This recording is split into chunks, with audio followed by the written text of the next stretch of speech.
आज आपण एका अशा अभिनेत्याची गोष्ट ऐकणार आहोत ज्याने आपल्या कॉमेडीने लाखो लोकांना हसवलं, पण सध्या तो स्वतः मोठ्या अडचणीत सापडला आहे। ही कथा आहे बॉलिवूड मधील प्रसिद्ध विनोदी अभिनेता राजपाल यादव यांची। नमस्कार, मी अभिषेक आणि तुम्ही बघताय व्हायरल मुद्दा। 2010 साली त्यांचा आता पता लापता हा चित्रपट रिलीज झाला, मात्र हा चित्रपट बॉक्स ऑफिसवर अपयशी ठरला। या चित्रपटानंतर आर्थिक अडचणी वाढत गेल्या।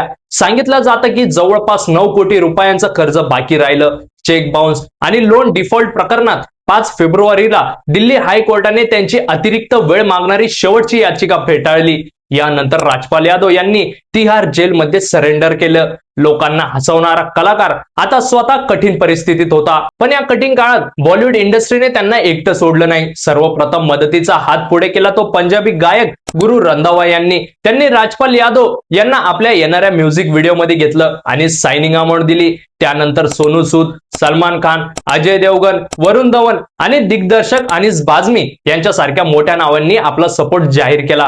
राजपाल यादव यांचे मॅनेजर गोल्डी यांनी सांगितले की इंडस्ट्री यावेळी चट्टानासारखी त्यांच्या पाठीशी उभी आहे। सर्वांनी मदतीची कमिटमेंट केली आहे, पण अशा व्यवहारांना वेळ लागतो। म्युझिक डायरेक्टर राव इंद्रजित यादव यांनी 1,11,00,000 रुपयांची मदत देण्याचं जाहीर केलं। राजकारणी तेज प्रताप यादव यांनी 11 लाख रुपयांची मदत जाहीर केली, तर KRK यांनी 10 लाख रुपये देण्याचं सांगितलं आहे। ही फक्त पैशांची मदत नाही, ही आहे मैत्री, विश्वास आणि माणुसकीची साथ। राजपाल यादव यांनी बेलसाठी अर्ज आधीच दाखल केला आहे। लवकरच सुनावणी होणार आहे। त्यांच्या मॅनेजरला पूर्ण विश्वास आहे की त्यांना जामीन मिळेल आणि ते लवकरच बाहेर येतील। सगळ्यांच्या नजरा आता कोर्टाच्या निर्णयाकडे लागल्या आहेत। मित्रांनो, आयुष्य नेहमी हसवत नाही। कधी कधी परिस्थिती आपल्याला कठीण वळणावर आणून उभी करते, पण चांगले संबंध, चांगली माणसं आणि केलेले चांगले काम हे संकटाच्या वेळी उपयोगी पडतात। राजपाल यादव यांनी लोकांना खूप हसवलं आहे। आता त्यांचं आयुष्य पुन्हा सुरळीत व्हावं ही सर्वांची इच्छा आहे।